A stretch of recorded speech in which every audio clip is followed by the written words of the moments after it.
So this is the test of the SMK model PP700W 0.177 straight out of the box.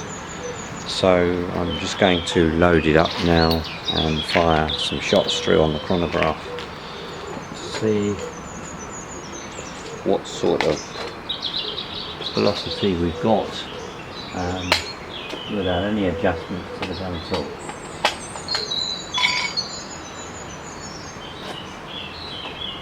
So let's take a first shot and see what we have.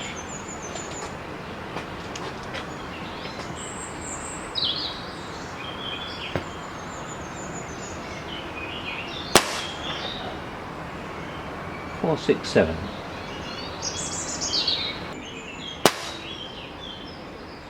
539. So that's come up quite a bit.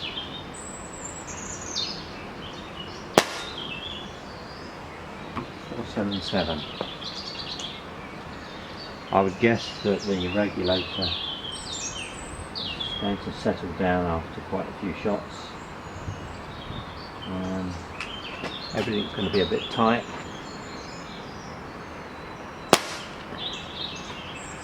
479.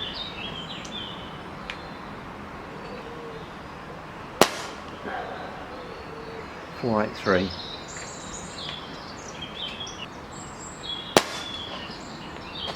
483.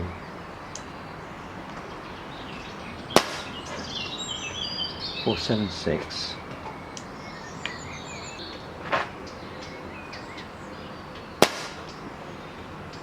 479.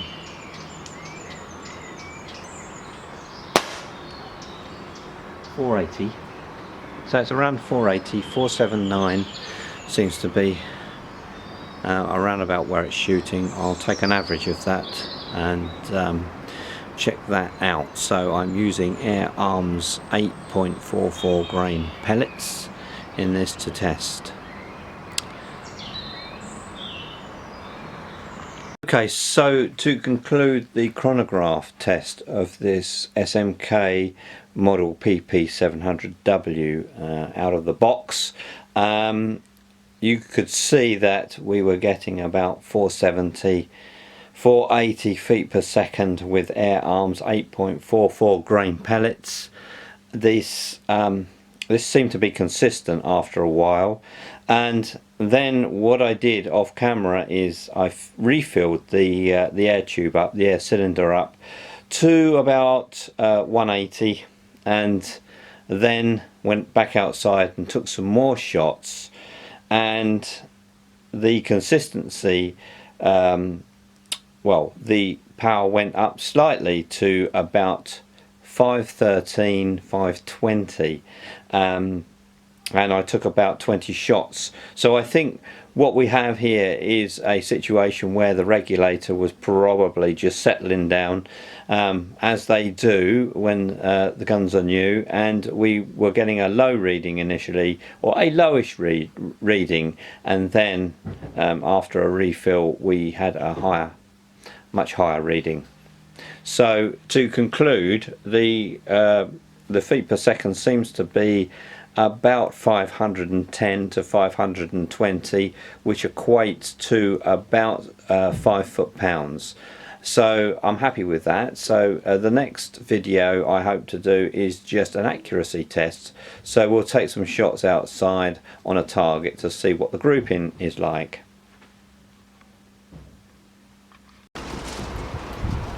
So this afternoon I'm going to run a test with the SMK PP700W in 177 and shoot some shots into a target to see how accurate this gun is. I'm going to shoot 3 shots into each target, and then I'm going to change the pellets to another type, but initially I'm going to be using the Air Arms Diablo match pellets. These are 8.02 grain, so they're a little bit lighter than the ones that I used on the chronograph, but I'm hoping that well, flatheads, let's see what the accuracy of these are, and then let's use a traditional type of pellet and see how they fare too.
Okay, so these two top targets here, I used the flatheads, the Air Arms flathead pellets.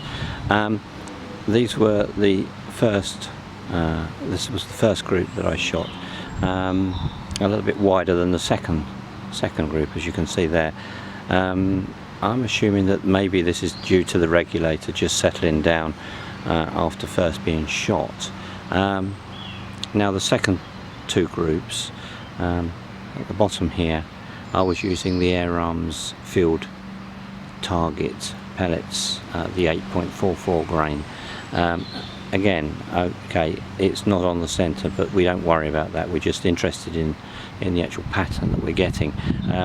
Quite a tight group here on the first set of shots, and then even closer together here. This is quite good. This is well within a 5p piece at 10 yards. So I shot this at 10 yards, and the air pistol pressure in the cylinder was about 110, so certainly not at its top setting. So what I'm going to do now is I'm going to stretch the target out to 15 yards, and I'm going to shoot, I'm going to fill the cylinder up to where it should be about 190, and I'm going to shoot another group with the Air Arms field target pellets to see if there's any difference with filling the cylinder up, and also of course extending the range of the target. So let's see what happens with that.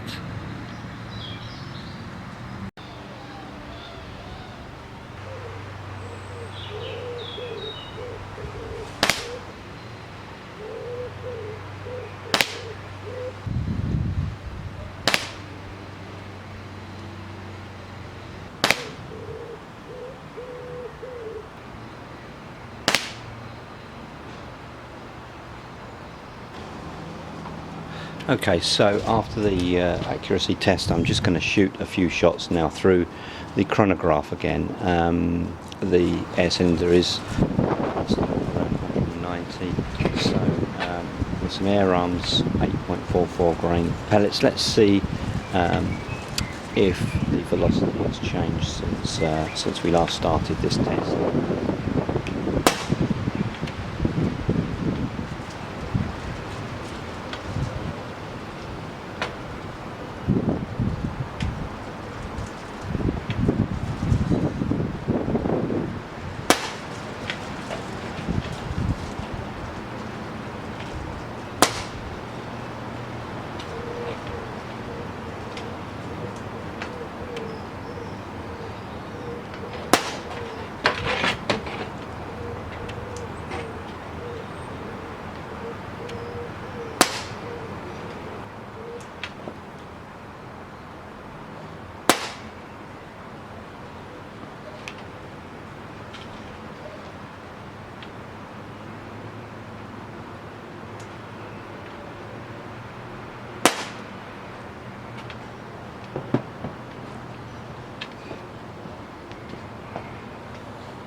To conclude the shooting test here, this group at 15 yards, that's pretty good. I think that's pretty good going. Okay, I was on a rested bench for that, but even so, 6 shots there within a 10p probably. Pretty good going, I think. The cylinder, as I said, was full, and I was using Air Arms .177 pellets. Then after that I set the gun up on a chronograph and chronographed several shots through. As I say, the cylinder was still around about 190 because I'd only taken 6 shots through. So we were getting results about between 530 and 550. So that's great. I'm happy with that, because that's about where I want it. I'll work out the foot poundage, and I'll try and put that on the video when I render it up for you all. So that concludes. I'm happy with this gun. It's pretty accurate, and it shoots very well. So all that remains for me to say is, please, If you enjoyed this video, please like it, and if you wish to see more videos from me, then please subscribe to my channel. It does help and encourages me to produce some more information for you all. So that's it from me, and I will speak to you in another video. Bye for now. If you were wondering where the name Newtown Naughty Boy came from, well, this is the book that I've just written called Newtown Naughty Boy, and it's available on Amazon, download, Kindle, and paperback also. So it's a good read. It's about me growing up in the 50s, 60s and 70s, and what we used to get up to as kids. And there's a lot of shooting in there as well, air rifle shooting and shenanigans and things that we used to get up to. Some of it a little bit naughty, some of it well, you know, just boyish behaviour really, but it's a good read, and I'd appreciate if you could download and have a look at it and see what you think. Let me know.